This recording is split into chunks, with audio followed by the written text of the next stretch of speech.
Hello and welcome to Pals Pulls. This is the Comics Pals weekly Thursday night show where we review everyone's favorite thing, the reason we're all here for comics.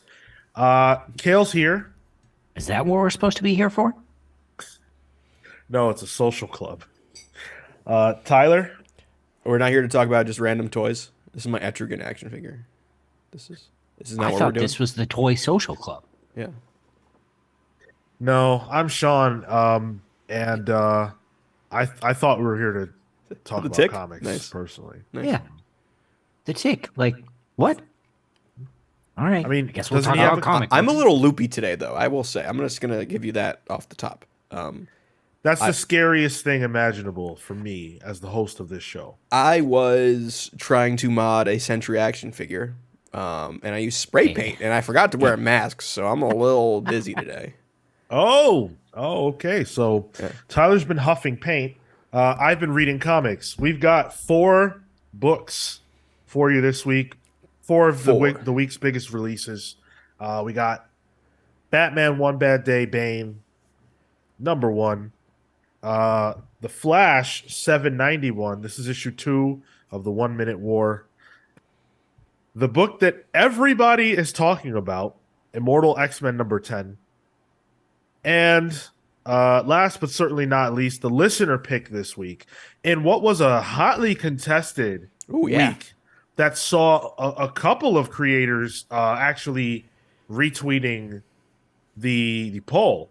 And I'm the bat for their books, man. yeah, and I love it. I love to see it. But actually, Wasp #1 won out this week, so that's what we will be. Oh, you got the reviewing. Daughterman cover too, huh? How could I not? The You can't Daughterman not, covers yeah. are always great. I They're mean, once beautiful. once I'm forced to go to physical comics again, I guess I'll be getting specific covers as well.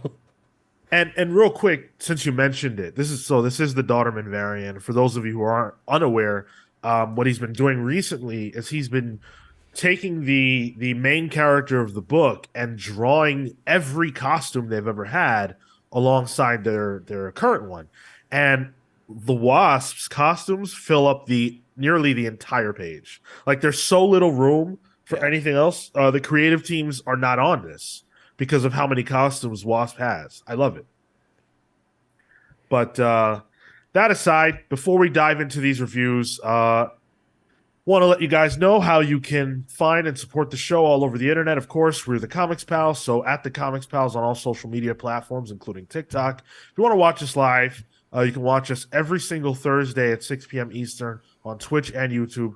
Twitch is down right now, but hey, we're there. It's iffy. Yeah, it's iffy right now. So, but you can catch us on both those platforms, 6 p.m. Thursdays, 10:15 a.m. Eastern on Saturdays for the main podcast.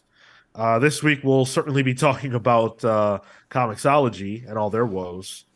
Well, you're not supposed to talk about that. Did you walk into your Midtown Comics being like, look at me, I have easy access to books for perpetuity for now. You know what, Tyler? I really didn't. That's a really sick thought that you would even have. I don't think that way. I was huffing paint. Well, I mean, it's not abnormal. No, I do it often. This time was accidentally. Patreon.com/the Comics Pals is the best way to support the show. There's a link to that in the description of anything we do. For as little as $3 a month, you get access to our newsletters, which are weekly. You get access to our exclusive show, Palling Around. We actually just dropped one this week. We talked about our childhoods, so get ready to jerk your tears. Whoa, hey, pause. What? What do you mean? It's a tear jerker, not jerk the Oh. tears. Yeah, Oh, sorry. especially when we're talking about childhood. I used the phrase that I didn't quite understand, and it put me in hot happens. water. Yeah. Whoops. No, I was lying, Kale. Okay. And you can actually help us out because not only do you get to vote for the book club, but you also get to give us feedback on our next show, a show we're going to be debuting imminently. And we want your help to figure out how to make it as good as it could possibly be. So head on over there and, see what we've got on offer.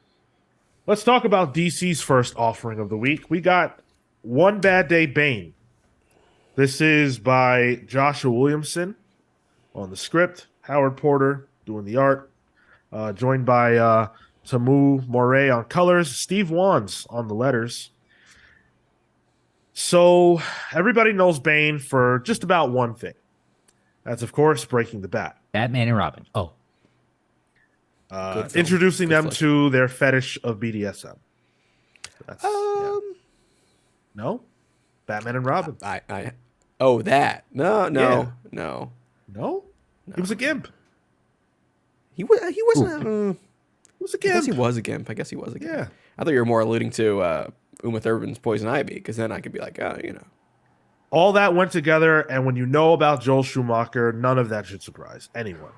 yeah. That being said, yeah, that's pretty much Bane's legacy, breaking Batman's back, and it's been essentially all downhill from there. This book is about that. It's about the fact that Bane really hasn't done much since then. In this book, he is a Mexican wrestler who does special shows where he faces off against Batman and he breaks his back. And it's kind of a loser life. He's getting paid and he's famous, but he's not really doing anything. And people who really know Bane know that Bane is a smart character, very capable, etc. And then he goes on a mission to eliminate all venom from the world. And that's really the premise of this thing. What did you guys make of it? I do not understand what these one bad day things are. Like, we're far enough along where they have not been keeping to what the promise was when they announced like the Riddler and stuff. That being said, once I got away from that and like I realized like this isn't even a bad day for Bane, this is like a good day for him. I was like, this is a pretty damn good one shot. I enjoyed it. I had fun with this. Man, I am struggling with this because I really love this creative team a lot, but I did not like this. Really? Okay. Yeah. You're a big Bane guy and a wrestling guy. I figured like the opening Absolutely. page would have been would have sold you right away. No, I think that comic book writers have long learned the wrong lessons about who Bane is. Bane is not stupid. Bane is not just a gun. Bane is not just a body. Bane is a genius. And I can't stand that he's not portrayed that way. Williamson tries to kind of delve into that, but I don't think that we ever really get that. All Bane does is punch stuff throughout this whole thing and making money, breaking quote air quotes breaking the back of a fake Batman in Mexican wrestling. I don't think Bane would need to do that. He could run a company for $1 billion. Yeah. It was Yeah, a weird spot to put him in. Yeah. He keeps up with Batman, and I guess through the course of the issue, I think we're led to believe that it's for quite a while. But it doesn't really like show them doing anything but fighting people.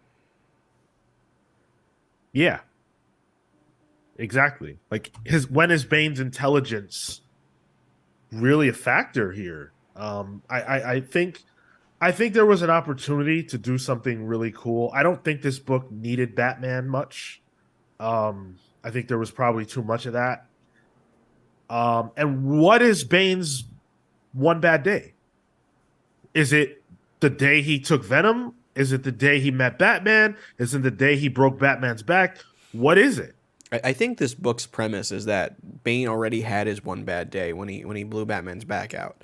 And because he reached a high that he could never. What are you laughing at, Sean? Yeah, good question. It was like in Nightfall. You know what I'm talking about. Because he reached that high, and then he's never reached that. He can never reach that high again. And I think it's funny because it's also it's in the text. Yeah, Bane did the most brutal thing to Batman he could possibly do outside of killing him. Essentially, he did kill Batman in a way too. But also like it's a bit of a meta commentary on like the character as well. Yeah. Because like every story with Bane has just been trying to recreate that moment, and the character of Bane never really gets that height again that he was in the 90s during, like Nightfall and stuff like that. So I enjoyed that. And that all of that is told through the lens of almost like a washed up sports movie in a way, or like, he realizes like he's out of his prime, he can't do anything to it, but he's helping a younger person there. So it's a bit, it's like a Mickey Rourke's Wrestler in a way too. He even looks like Mickey Rourke a bit in this, but I would say most of Howard Porter's faces look like Mickey Rourke. Yeah. I thought this was a fine issue. The Howard Porter art I thought was phenomenal. I was a big fan of Howard Porter stuff, and I know his art has had to change because of issues with his hands. Where that, like, if you look at early Howard Porter stuff, you cannot tell they're the same artist. I actually really like current Howard Porter. It's kind of gross. It's hyper stylized because he's forced to do it. But I enjoyed it, especially for this book. I'm particularly thinking about that. Like, it wasn't a splash page; so it was just one page, but like of him and Batman kind of globetrotting and fighting these Venom soldiers throughout the world. I thought it was pretty good. I just don't know where it exists, why it exists. There's a big question mark on the why and when, but what it is, I enjoy.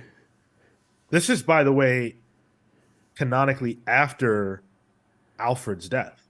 It seemed like it's near future.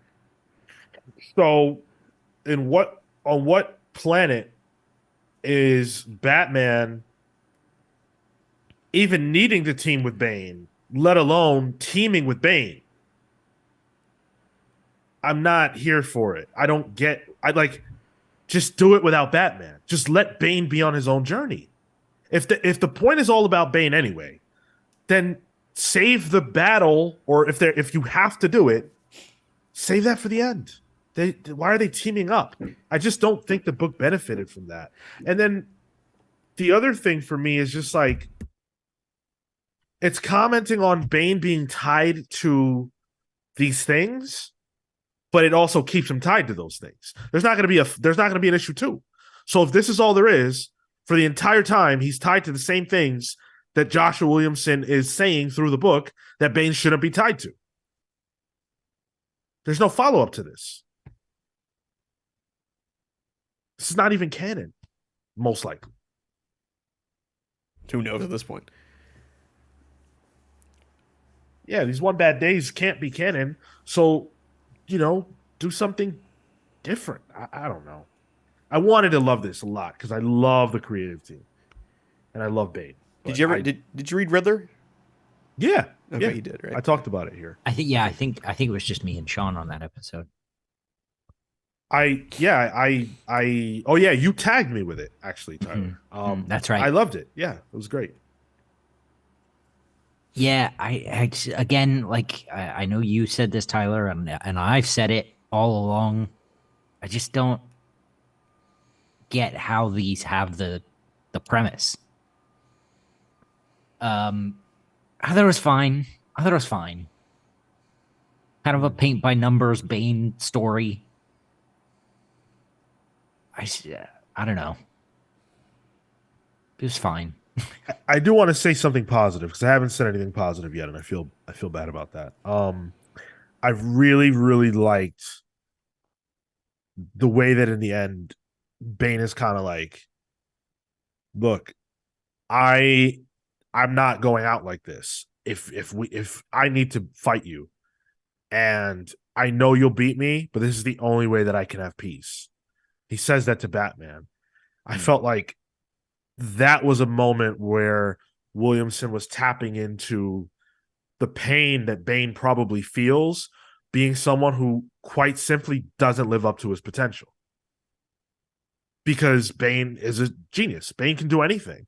And all he's done is ride high off of breaking Batman's back. A character who has beaten him literally every time after that. So I like that aspect of it. I just wish there was more of that. I pass. Yeah. Um, yeah, Yes. yeah, I might have to agree with you. I think this is a pass for me as well. I think it's fine, Damn. but like I don't think there's you can justify the cost of it, honestly. Yeah, that's a fair point too. What is it? It's an $8 book, you know. Yeah, it fucking is. It sure is. Yeah, absolutely is. Well, let's talk about something that's half the price and double the fun. Flash number 791, 1 Minute War Part 2. Tyler making a face tells me he might not agree, but I had to have a transition. Um, It's fine. Yep, Scripts and I by accept it for Jeremy that. Adams, pencils by Roger Cruz, inks by Wellington Diaz, and colors by Luis Guerrero, letters by Rob Lay. Okay, Tyler, you start. Talk to us. Oh, I I'm gonna try and be nice. Um, Mhm. I find this to be pedestrian. Mm. I don't see the appeal, honestly. I think this is the appeal for me in the previous issue we've talked about is that this is like, oh, this feels like old school DC. Um, Now it still feels like that, but it feels like old school DC for the runs in between the big runs. Mm. It's the I don't want to say filler, but that's the only word I can think of. I'm not into it, to be honest. I think the art is also like fine. Like this is just like fine, capital F fine. The book. I think the villains are not compelling. They even touch into the dark universe stuff, but I'm like, yeah, I thought we were done with that. I'm cool with never touching that again. Out of all the things you could have touched on, that's the last thing I want you to touch on. I think a lot of there's almost too many characters with all the Flash people on it, because it doesn't really lend diversity into the power sets. Yeah, I don't know. It's not my bag, honestly. Uh, before I say mine quickly, how did you guys like the first issue? Because I wasn't here for that, and I I read both of them for this week. I really enjoyed it. Yeah, I thought it was okay. yeah. Yeah. I that's pretty much where I'm at. I was surprised at how much I didn't like the art. Hmm. The art to me, I had one moment in 790s with 790s art where I was like, oh yeah, this feels like an old Flash comic. This is dope. Um, but nothing is if it like it a ton has happened, but it feels like nothing has happened. Yeah, Iris quote unquote dies in this, and I feel nothing. And I feel and Yeah, like yeah, like that's the big thing is I feel like Barry is like he's not even a character here. He feels like a cardboard cutout. And Iris is dead, and it's just like, eh. Damn, I feel like I read a completely different comic book. I really like this.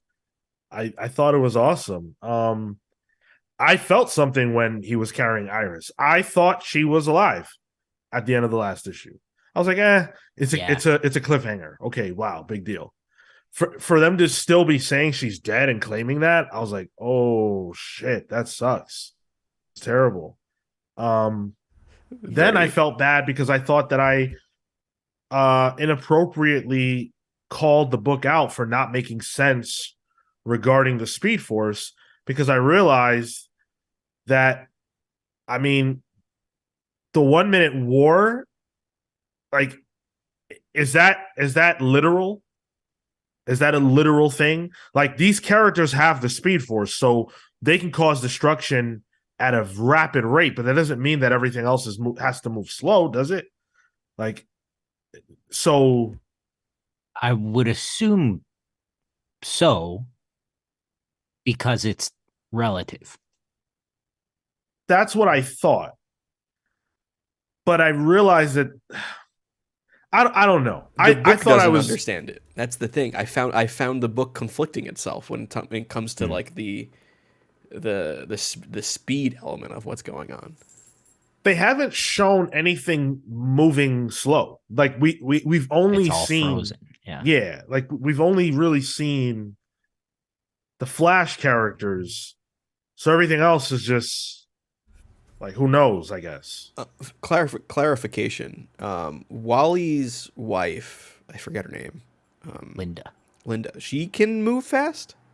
She she does have flash powers somehow. Got it. I'm not 100% on it or how it happened, Okay. but she does have some connection. Yeah. Okay. I'm wondering if this Iris thing is like, oh yeah, we're moving between the ticks of a second. Like we can't feel our heartbeat. Of course we think she's dead. And Yeah, Barry's just an idiot. that's a good that's Or a good guess. they're really skipping over his CSI knowledge, you know? Because I just feel like she can't be dead. Like damn, Yeah. dude, that would suck.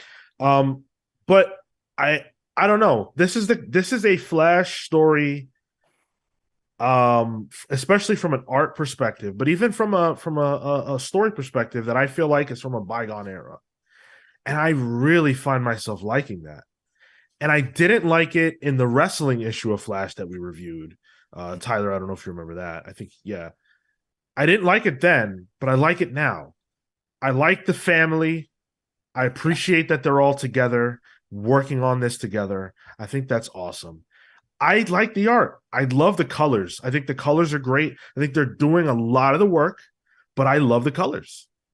I don't know. I don't know. This on a lot of weeks, this could have been my pick of the week. This has heart to me. When you say it's from a bygone era, it really feels like I just picked this up out of a back issue bin and started reading something. Yeah. Yeah. Like, I personally, I don't think that's a bad thing. Me neither. I'm not using that as a negative. Yeah. I'm with Sean. I think the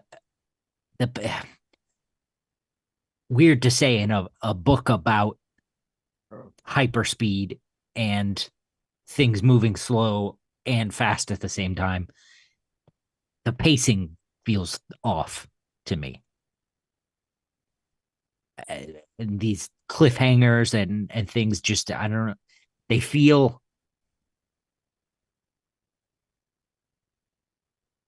for the first two issues in an arc, these feel formulaic.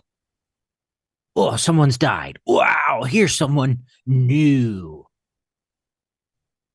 The thing too is like we're to. I mean, if you're to believe the cover on this, it says 1 Minute War, part 2 seconds. What is going to be 60 issues? But if it is going by the second, literally, like I don't even know what the motive of these people is, and like you don't. Yeah, I feel like they talked about it. It's just like bro. It's like I need you for the Queen or the Empress or whatever. I need trophies for the Empress, and it's just like it's not. No, they're mining the planet. They're taking all the planet's resources. But it's not. What's the word I'm looking for? Compelling to me. It's very that I get single layer. I can't. Yeah, I mean that's your opinion. I can't argue with that. But they're definitely saying the reason in the book. It's a well trod concept. Oh, the aliens are invading for our resources. What resources? We barely have any left. The other thing is that they actually mention a 1 Minute War special. And there's an editor's note somewhere in here about that, and I didn't know that existed. Me neither. Yeah, I thought this was the first. Think about it. I thought this was just starting now. I didn't realize there was back matter. I'm gonna look that up. Yeah, like I would have loved to have read that. DC Comics. The other thing that grinded my gears, which was minor in a book that I really enjoyed, but that end teaser character was an abomination. Is that not just the man who laughs? That's sure what it looked like to me. Yeah. It looks like the Batwoman who laughs, which was a knockoff of the Batman who laughs. But this isn't the Batwoman who laughs. It's a different. It's like the Bat Flash woman who giggles. Sean, So it's a knockoff of the of a Bat knockoff. Flash. Yeah. What the hell was that? I don't know. So the Flash 1 Minute War Special #1 comes out on the 31st of January. Oh, it comes out. Okay. Yeah. So but again, all right. yeah, Fine. yeah. A lot can happen in 60 seconds as the Flash event 1 Minute War rages on. Writer Jeremy Adams gives you further insights into the alien speedster race that has invaded Central City and how the Flash family fights back. And like also like one of the things that bothered me is like a 9/11 type event happens in Central City.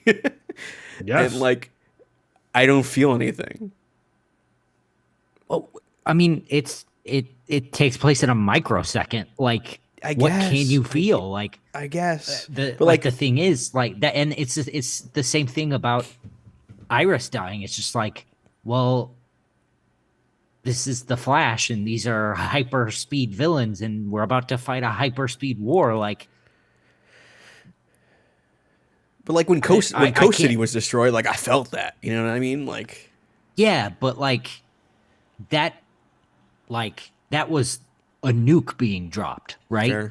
fair. This is the type of thing where, and maybe this is our issue with it, is it feels like this should be like absolutely fucking taking off. And because we're in the perspective of the Flashes, it's like it feels like it's still like building up and doing stuff. I mean, I kind of wish I was a pedestrian in this world, like a pedestrian in Central City, and that way I would have blinked and this would be over with, you know. But Yeah. it is what it is. I'm curious what the listeners are feeling about this. So Apparently, if you have I thoughts, am offending them. well, I mean that's a weekly occurrence. Yeah, fair. If you are enjoying this, if you're not enjoying this, if you want us to keep reviewing this, let us know. I'm gonna pull. I'm still liking it. I think this is the hot stuff right now, and I'm not just saying that because Jeremy Adams is my pick for creator come up of the year. Cooking the books there, Sean. I'm gonna keep reading it though, because Yeah. it was also a quick read. So like, it's no skin off wasn't my tough. back really. Besides the $4 or whatever Comixology discounts me at, if they will continue to do that, who knows? Yeah, art aside, listen, it's the coolest Flash event in a while, so I'm gonna keep going. Fair enough. I think the best Flash events need the Rogues, but that's just an opinion of mine. Listen, you're not gonna hear me arguing at that point. Is that your quote unquote cancelable take? Oh, we should do Everybody's cancelable doing takes this on the show on Saturday. That's what we should Of do. course, we're gonna do cancelable takes on the show, Tyler. God, I could read you all the ones Matt Murphy texted me that he didn't want to tweet about. Oh boy. Yeah, I might have to ask him to write me one because I don't think I have any. I got some for you. Oh boy. All right. To plan 3 Kingdom says no reverse Flash in an event. L. Catherine votes for more, so there we go. At least one person wants to hear us continue to read 1 Minute War. I think Flo Dan would like me to as well. So We've continued to read Immortal X-Men. I believe we've reviewed every issue. I don't know if we've missed one. And this is it for now. I believe this is the pause while Sins of Sinister does its thing. I think so. I'm not 100% sure, but this is exactly what I was hoping for when I said last week that I was still going to pull this and still going to pals pull it because I believe in this creative team. And I believe that there's a way to get back to the quality of the first half of this run. This might have been the best issue of the bunch. Kieran Lucas Wernick on art, David Curiel on Clayton Cowles on the letters. I love Professor X so much. I do. Professor X I know is you do one of for my a reason. favorite characters. Oh yeah, you would. Yeah, you would know yeah. that. It was a little behind the scenes stuff. Yeah. And this was the Professor X issue of all Professor X issues. The inner monologue throughout, absolutely brilliant by Kieran Gillen. He laid down words for this character that are the gospel now to me of this character, that define this character in one issue. That's magic. That is magic. And Kieran Gillen did magic in this issue of Immortal X-Men. This is a brilliant comic book. It tied everything together. Somehow, it even a little bit redeemed Sinister for me. We're going to talk about that. But I don't want to get negative. Right now, I just want to praise the brilliance of Kieran Gillen in this issue with Professor Xavier. So this might surprise you, Sean, but me, Here we go. I also really like this issue. Okay. Yeah, All right. A little swerve for you. I was. It felt like Kieran Gillen played the Professor X Marvel Snap card because I was like stun locked when I read this. Yeah. I was like, oh, ooh, okay, all right. Did you actually get me excited for an X-Men event with one issue when I was negatively excited previously? Impressive. Kieran Gillen played on one of the biggest mysteries of Hoxpox that we dealt with in a way that I didn't expect anyone to deal with. And that's the whole unmasking of Professor X. Like that is played on here, which I really enjoyed. Because I think that's more of a meta commentary on like during Hoxpox when he was wearing the helmet the entire time. Everyone was like, yo, is that him? Is that the Maker? What's going on? We talked about that in our book club. Yeah, which you guys should watch the book club. You know, I'm just saying it's on the YouTube. Watch, listen. Yeah. We talked about it back when we were talking about Hoxpox. Like, I still think he's not. I mean, besides this issue. Well, what this does is, and what's so good about the Hoxpox run is theorizing.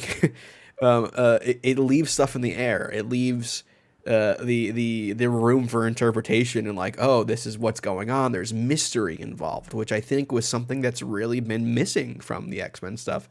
That I think was one of my favorite parts about House and Powers. It brings it back. Yeah. Agreed. Now, this might surprise you.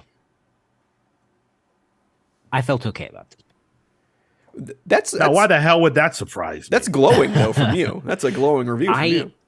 I felt the gravity of it, but I think early on, I got confused somewhere. And I wasn't sure if I was reading Sinister's monologue or if I was reading Xavier's monologue.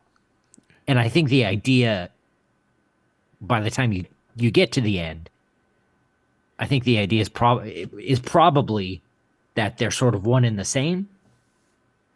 Yeah, it felt it. But, and I'd like to give it another read at some point. But for me, I found myself kind of trying to flip flop and figure out who I was trying to follow and what made sense where, and so I think I struggled with that a little bit.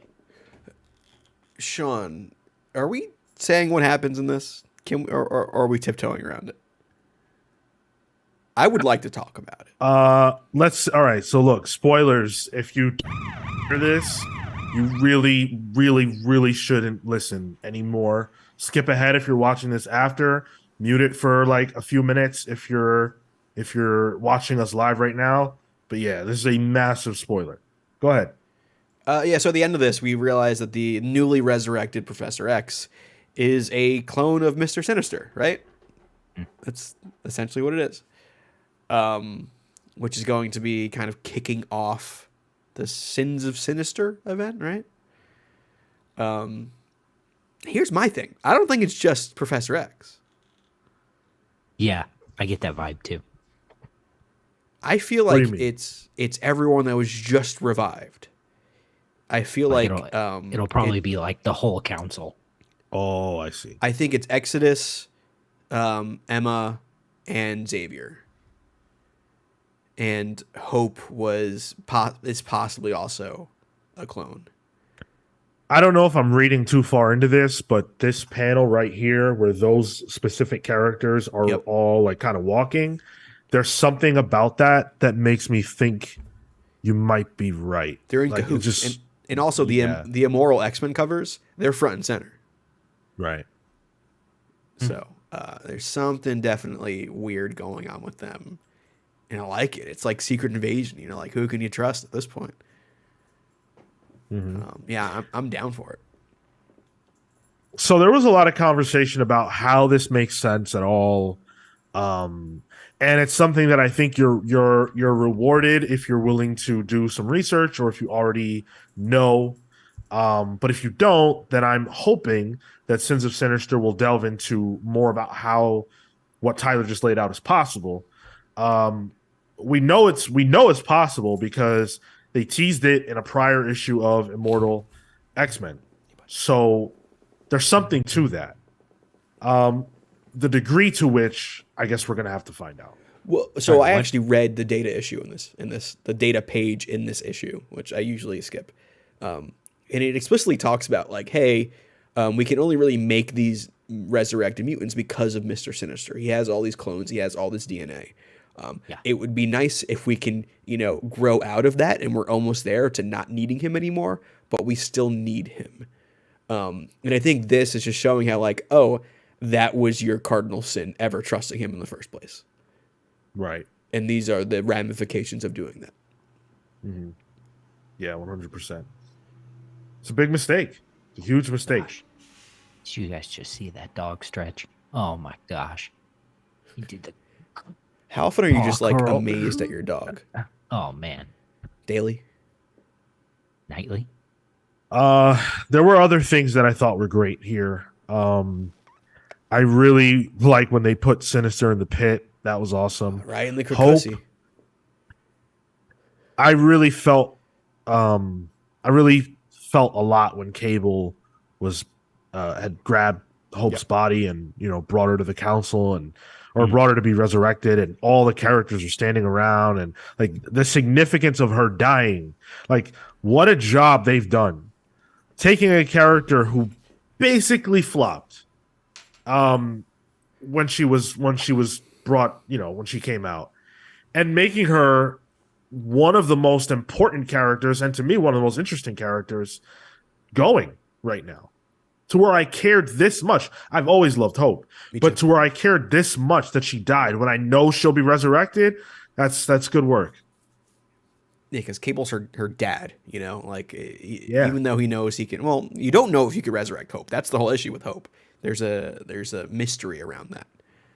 I know they can resurrect Hope. Sure, but they like did, this. They're not going to not resurrect her. Well, I think it was the whole issue with the power set. Like they had Mimic, and then Mimic was like, "I don't want to do that. That feels wrong." Which, hey, great seeing Mimic. I like Mimic as a character, but he kind of bitched out in this. I got to say, Sync came in and saved the day again. I thought there was another good bit in here too, with a very short bit with Mystique and Destiny. Yeah. Where like, they finally get Sinister, he's in the Krakosi, and then Destiny's like, yo, we gotta go. Yeah, she said, hold up. Yeah. So like she knows shit's about to get messy. And I think they are going to be in the Storm, the continuation of X-Men Red. They're joining that team. The Brotherhood. So they're going to Morocco. So they're like, hey, we got to get away from anything dealing with resurrection, because Morocco doesn't do that. So it's interesting to see, like, once again, Mystique and Destiny ahead of the curve, which I love, because I love those two characters. I still think they're the most interesting.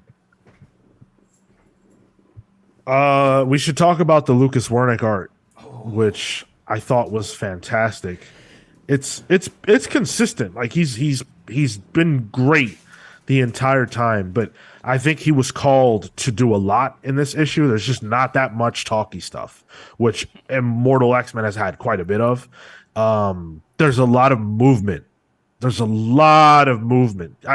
don't know if there's a page where it's just characters talking. Everyone's always doing something. and Lucas Wernick really rises to the occasion. Everything looks great. Yeah. Which is wild for a Kieran Gillen book to not have a page just talking. So, like, Yeah. character growth all around. It is nice seeing Lucas Wernick grow within the past year and a half, maybe 2 years at this point. Whenever, Yeah. I guess a year, because we're talking the Scarlet Witch book that wasn't, that was like, whatever, the Trial of Magneto, that's what it was. Yeah.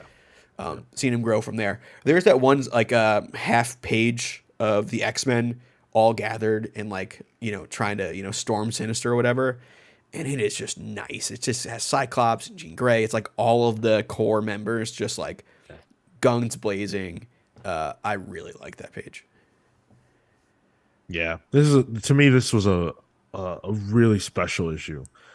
I still think that this iteration of Sinister is annoying. I just don't agree with people who are saying, because we got some comments from people saying like, oh, he's just playing everybody by acting stupid. That's not true. I read issue 9 again, and he's just irritating. He's always making dumb comments, always joking, even sequences where he's alone. So I don't feel like he's playing games when he acts like that. I think that's just how he is. He had good moments here. I'm not going to deny that. I don't exactly know how we get to Sins of Sinister from here. That road is not 100% clear to me. But very interested to see, what happens next. I feel like it's going to be like, because I don't know where the roadmap leads to Sins of Sinister either. I feel like, is it going to be similar to Powers of X, where it's like an alternate future that could be happening, where they send information back to the past to prevent that future? Yeah, I don't really know how that happens. We'll see. We know this is an alternate reality, right? With the Moiras, it's really confusing, honestly. Yeah, I thought that's the assumption we were operating under. I thought that's what it was too. Not like a continuation of what we're seeing, more like a far-flung future if Sinister were to win. That's what I thought it was. Now with this issue, I'm not so sure. I was thinking with this issue and potentially the last issue, we're already in it. Those are just like, maybe one of, with the last issue, maybe one of the futures or whatever is one of the ones where he does win, and then 10 is where we continue into Sins of Sinister. I don't know. I'm not. Yeah, I'm not sure. Brain hurts. Also, this Mark Brooks cover is so good. Fire. Xavier, it is fire. Xavier, appearing to be dying in some sort of inferno. Very good, very good symbolism. Very good art. 10 out of 10. Yeah. I just want to go back to your point about this Sinister being annoying. I'm interested to see about the other Sinisters,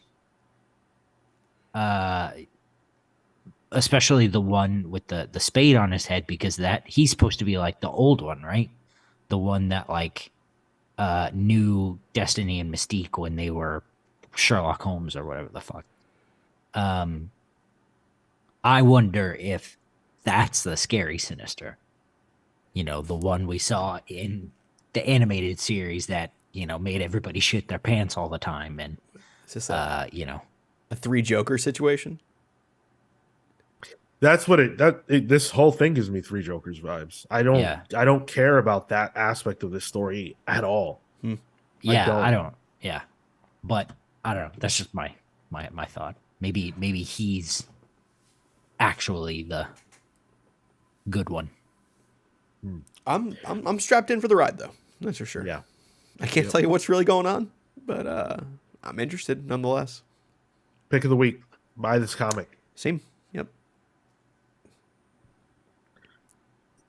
Not yours, Kale? He might have to be. Yeah. He might have to be. Yeah. Or I guess although Flash has Max Mercury in it, So Hmm. I think it's Flash. I think it's Flash. All right, fair enough. I was gonna say it could have been Wasp #1, which It is wasn't. the well, all right, which is the listener pick this week. Thanks to everybody that voted. You guys really, really showed out for this one because it was hotly contested. This is Al Ewing, who's been doing some great work with Ant-Man, the various Ant-Men, uh, with art by Cassia Nye, colors by KJ Diaz, letters by Corey Pettit. Um, this is a look at a character who is a core key Avenger that I attribute this to the films because she was not in the roster for the Avengers. I don't feel like Janet gets almost any respect in terms of what she deserves. I think Janet Van Dyne is an important character. She's an important Avenger, and Al Ewing really ties or taps in rather to that fact, which I really enjoyed. I thought this was a banger. This was really, really strong issue. I thought. I thought this was a really smart issue for a lot of reasons. I think it for #1, it really does two things great. Solidifies where Janet is currently in the Marvel universe. You know, kind of like she's still rich, but she's got like a stepdaughter now. You know, like the Avengers don't really exist in the same way they used to. But it also solidifies her origin, which I think is important because even me, like a long-term comics reader, specifically Marvel, I could not tell you Janet Van Dyne's origin. I could maybe tell you where she first showed up, but I couldn't really tell you the story behind it. And this does that. And in typical Al Ewing fashion, it uses the old Silver Age stuff in a surprisingly scary way to recontextualize her. I had a lot of fun with this. Yeah. Dude, I popped when I saw Whirlwind. You big Whirlwind guy? Yo, I used to play the Avengers game on Sega, Captain America and the Avengers, and he's like the first villain you fight. So I've always liked him because of that. But then I never saw him in a comic. So I think this is the first time I'm seeing Whirlwind in a book. Really? Oh, Whirlwind's like a great like C-list villain. That's what we should do, a ranking of like C-list Marvel villains is what we should do next time when we don't have a main topic to talk about. Okay, so we do the show with a guy called Marco. Marco started reading comics in the year 2020. Marco does not know characters that would be on that list. So we cannot do that. It just be purely aesthetics. I shudder the thought. Yeah, even to your point, like showing like her surrogate daughter or whatever, it almost makes her feel like a character. It does make her feel like a character who's been around. Like this isn't her first rodeo. She's lived and died, and she's still kicking. And I love that. Like for this woman to be standing here right now, she has to be very good at what she does. And they show us that. They don't just tell us. They show us that she's a hero. Yeah, she loves fashion. Yeah, she wants to have a business and stuff, but she can get down. And she's a badass too. Yeah. And she looks good doing it too, because the whole fashion aspect of her that's still involved. Like the whole time where she's threatening Whirlwind, I was like, yo, do that to me. Did I say that on the mic? Oh, I thought I was muted. You want her to Oops. Kale, what do you think of this book, Kale? I was really hoping you wouldn't ask. I didn't care for it. Really? I thought it was fine. Perfectly serviceable book. No. I don't care about the Wasp. Heard it here first, pals. Kale does not care about the first women Avenger. Wow. Wow. Jeez. Nuts. It's just not interesting. Sorry. I think her costume sucks too. I don't know what to tell you. Oh, I love the Wasp costume. Which one? Look at this cover and tell me which one Zoom in, Sean. What do we think sucks. Luckily for me, it changes every 5 minutes, but the one in this book specifically is not very good. Okay, I don't mean to sound like a creep, but I'm gonna. It's the boob design, right? Like the way the costume. Yeah. It And segments it's like weird. it's not a good one. Like It there's should be something simpler about it. Yeah. It's almost like robotic lace or something. Like I'm not sure what they were going for, but just did not work for me. That's actually in my Amazon cart right now. Some robotic lace. All right. I can't touch that. I just I isn't Jarvis dead? Didn't he die No. in He's back. Oh boy. That dude, I don't understand how that guy's always back, but How's Jenny back? You know, Jarvis is an she's- old butler. Yeah, okay, who she's cares? an Avenger. Like Yeah. Mary Jane's back. Everybody's back. Gwen Stacy's back. Everybody's back. Death in comics. I'll be if we keep going with this, I'll be interested to see where it goes, but I certainly am not going to go out of my way for it. Look, I'll tell you right now, we're not reading another one of these, but I really, really liked it. I don't see a need for us to continue with this book. But I really enjoyed it. I think that Al Ewing, the way he's working right now, it's like he's touching on all these characters that, in my mind, desperately need attention. Whether it's X-Men Red, whether it's Ant-Man, even Wasp. Yeah. And he's doing things with them that appeal to people who are longtime fans or people who are just meeting them. I love the Wasp, but I don't have some deep history with the Wasp. But I enjoyed the hell out of this. Just like I did Ant-Man. I hate Eric O'Grady. I like that comic. I don't like Scott Lang at all. But I thought that was really good too. Yo, this Ant-Man slander got me sweating. Listen, That's Scott Lang in the comics sucks. Like we can say Did you read FF? Mike Allred? You got me there. Yeah, all right, you got me there. He's I'll good. give you that one. He's That's good. the He's one place he's okay. This is best Scott Lang and Young Avengers, sort of. What do you guys think of Nadia in this? I think having to recontextualize who Nadia is an interesting kind of feat to do. Yeah. I thought she was fine. I like her. Yeah. I have Did you no guys problem read with the her. Jeremy Whitley stuff? I read her debut, but I don't remember who wrote that. That was him. I think it was Jeremy Whitley. Jeremy Whitley writes a lot of young teenage heroines. Okay.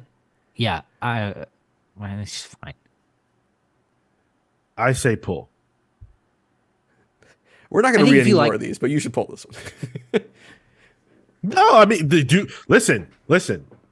If it were up to me, right, we'd be reviewing Spawn, but we don't because Fair. other people want other shit reviewed. Listen, I was having a great time with Spawn. Oh yeah, I'm talking to Tyler. That felt like a punch in the dick every time I had to read Spawn, honestly. The numbers we were doing didn't feel like a punch in the dick. Fair. What do you guys think of If we the Cassia Nye art? Loved it. It was very good. Yeah. It's yeah. clean. Yeah. It has again like a sort of classic feel to it. I think obviously the colors are a big part of that. It's colored in a deliberate way. But again, it's that mix of modern and classic that Al Ewing's been doing, and I think Cassia is a great choice to tackle a book like this that wants to capture that feel. I had no issues with it. I agree on the Wasp costume, by the way, for in this particular issue. But yeah, I thought this looked great. The art in this really reminded me of that first issue of Ant-Man that has that, classic feel. I don't know if it is colored the same way, but like Sean said, it gives off that golden age, very classic feel. And I wonder if it's simply because the Wasp never really had anything like that, I'd be curious to see what issue this original origin was in as well. Was it a journey into mystery? Was it an Avengers? Like, An editor's note would have been nice. As seen an issue, whatever. But Or if Ewing just made it up. which I wouldn't put past him. I feel like he could easily make up a Silver Age type origin out of nowhere. Or expound on Yeah. a Silver Age type origin. Yeah. Also, the villain in this, the giant Mucinex booger, who you can't look at or else you die, kind of cool. Yup. I'll give you that. That's a cool villain, and that's why I would be interested to see where it goes. But That shit was nasty and weird. Like, Right? yeah. and deadly. Just that's how I the, like it. That's the worst part. Of course you do, Tyler. That's how you like your women. Nasty, I'm not deadly, married and anymore. weird. Yeah, sure. That makes perfect what I know about you. Yeah, this I had fun with this one. I enjoyed it. This would be my second pick of the week. Mortal X-Men was just too good this week, though. Yeah. Oh my goodness. It's unreal. Tyler, did we just get a follow, by the way? We got a follow on YouTube from Dead Rising. Hey, thanks. Have fun making weapons for zombies. Whatever you do, Dead Rising.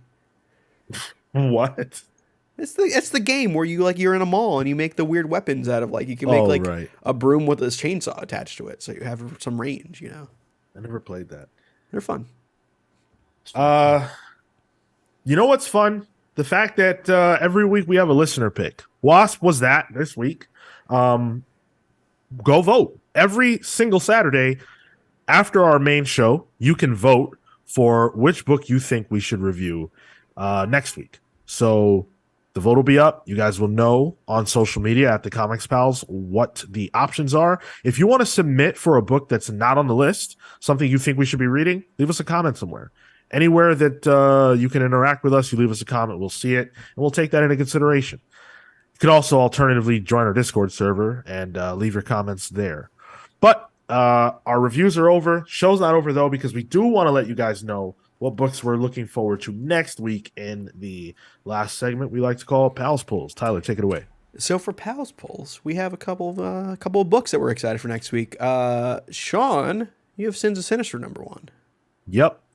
I chose Sins of Sinister #1 before, Tyler can attest to this, before Immortal X-Men. I was going on faith. Now I'm going on confidence. Because issue 10 of Immortal X-Men was so good that once again, I'm back on the Kieran Gillen train. I was never off it, but I was looking at the next stop, okay? I was trying to see where I was going to get off, but Immortal 10 told me I need to stay on. We'll see how Sins of Sinister plays out. I'm excited about the fact that it's taking place next week. We don't have long to wait. We don't have to wait a month. I remember the wait for Civil War #1 being a month out, and I wanted to die. Modern comics aren't like that. Mostly.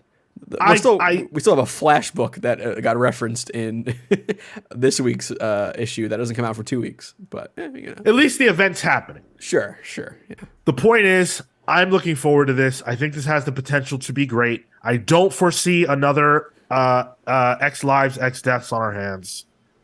Kieran Gillen, prove me wrong. Or prove me right. Prove me right. Another book you're interested in, Sean, is Yunkyard Yo, as my Puerto Rican family would say. #4. This is by a friend of the show, Jeff Johns, and maybe one day a friend of the show, Gary Frank.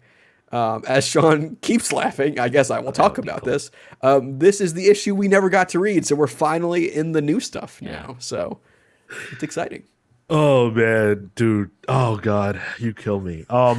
Yes, because I know exactly what you're talking about. That's why I knew what you were doing. My girlfriend's gonna get a kick out of that. But because she's Puerto Rican. We not read Junkyard Joe 4, as Tyler laid out. We read the first 3 way in advance. I promise this is the last time I'll bring that up. Humble brag. So I know, right? Yeah. So I'm going into this with fresh eyes, and that is so exciting to me because Junkyard Joe, to me, was I don't know if it's fair to call it a sleeper hit because of the creative team. You expect greatness, but no one was talking about it. So to me, Junkyard Joe was one of the sleeper hits of 2022, one of the best overall books of 2022, and going into 2023, still one of the things I'm looking forward to the most. Can't get enough. Yeah, I'm And excited for this one. by the way, thanks a lot, Dylan. I appreciate that. Thank you for the compliment.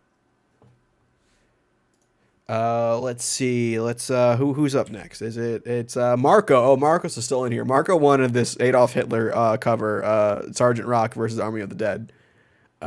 Marco is Tyler, hey, no, he's not here. All right, so we don't need to have we context. told for you that. this. Yo, whoa, yeah. We won't say why Marco chose us then. Fine, we'll let that sit. Marco's a big fan of Hitler. Let's move on. Jesus Christ.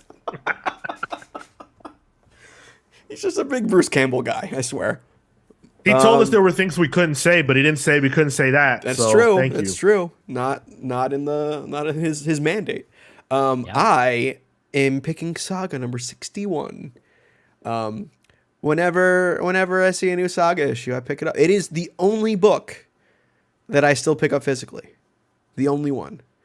And I realize now, as I'm saying that, I don't have a place to pick it up physically right now, so I have to find one. So we'll see where I decide to go for that. I also picked Exterminators number 5. This is the Leah Williams book that deals with Boom Boom, Wolverine, Jubilee, and Dazzler. What if Dazzler had a dumpy? That's pretty much the premise of this book. I'm loving it. This is the final issue. It's super fun. I want more of it, even though this is the last one, but we'll see what happens. Kale. Darkwing Duck. A big surprise with this one. Really? No. Oh. What's that? I'm a duck man. Yeah. Darkwing Duck, man. What can I say about Darkwing Duck? Like, there has never been a character that I admire more than Darkwing Duck. He's a capitalist stooge, and I can't help that. You can't. The heart feels what it feels. I know this is gonna be awful. The Dynamite Going logo off of isn't what- giving you confidence. Yeah, and then Gargoyles #1 last month. I have no faith in it, but it's Darkwing Duck. I gotta give it a chance. Not as big a fan as you, clearly. You have a very personal relationship, but I also love Darkwing Duck, and I'm seriously considering that we review this. Should we torture ourselves in that way? Can I give you guys a surprising admission as the lone Disney adult here? Never seen it. Never seen it. Yeah. I think you would like it. I probably would. Not like I'm a big Donald Duck guy. Like I almost got a Donald Duck tattoo once, but Yeah, if you like DuckTales at all, you'll like Darkwing Duck. The most recent DuckTales was so good. I'm so mad they got rid of that. Yeah. And Cal, you also want to check out Inferno Girl Red, book 1. Now talk about torturing ourselves. I do not like Radiant Black. This is part of that universe. This is I guess Matt Groom's Kamen Rider spinoff, Kamen Rider homage pastiche for the massive verse, as they call it. I'm gonna check it out. And Cal, the rare third Pals pull. Ooh. Tyler, Kamen Rider Kuga. I'm sorry. Volume 2. I'm sorry. Tyler, What? we're not gonna we're really just gonna slip past and not dunk on him for pulling a book that he is open talking about hating the book it originated I get from. it. And I get it. What do we do on this show? I get it. You know the history of my marriage, so I get it. Go ahead. Cal, talk about Kamen some Rider Kuga. Kuga, the manga, volume 2. I did the lettering. I actually haven't seen this one in print yet, so I don't know if it's under my name or under my pen name, but I did the lettering, and it's really good. I hope you buy it, and I hope you like it. Kale, is your name spelled Hitotsu Yonoshima? Is that how you spell your name?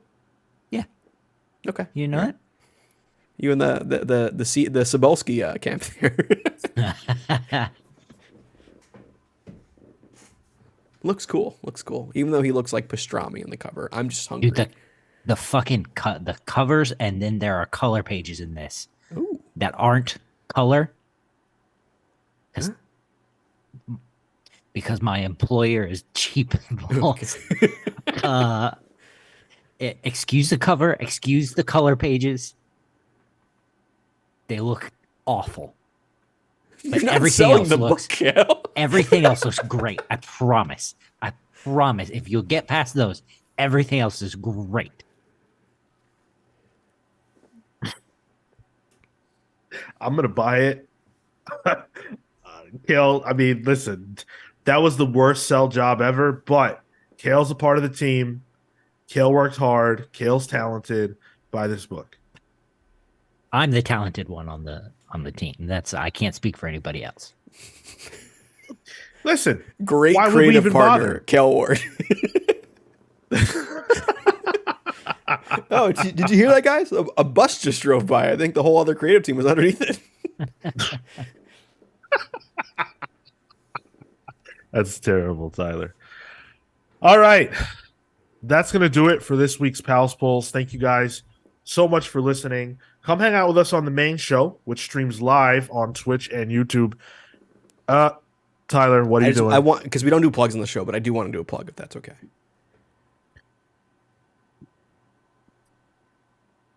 I would like to plug. I just put out the Century Marvel Legends review today, so I would just like to see those view numbers go up. That's all. I just want to put that out there. I know we. Can you please do the rest of the plugs, Tyler? I don't remember how they go. It's not my job. But your job's to interrupt me. Well, For content views, yes. that was in his contract. All right. We put that in there. Yeah. So, listen to us live, Twitch and YouTube at 10:15 a.m. Eastern on Saturdays. If you want to watch this show live, that's 6 p.m. Eastern. Vote for the listener pick every Saturday after the main show. The poll's up. It lasts until Wednesday, so you got some time. What you can even do is you can read your week's polls and then let us know based on that what you think what you want to pick. There's lots of ways that you can, get involved with the listener picks. So head on over to Twitch or Twitter rather and do that. Join our Discord server also. Come hang out with us over there. Memes, or at least a meme was posted of me a few minutes ago. So that's the kind of thing we're doing over there. Wait, really? Yeah. Yeah. It's what he looks like when I talk about a book. What That's channel absolutely is it in? not true. Is it in The House of comments? Memes. The House of Memes. Yeah, for everything else, we'll catch you guys later. Until next time. Take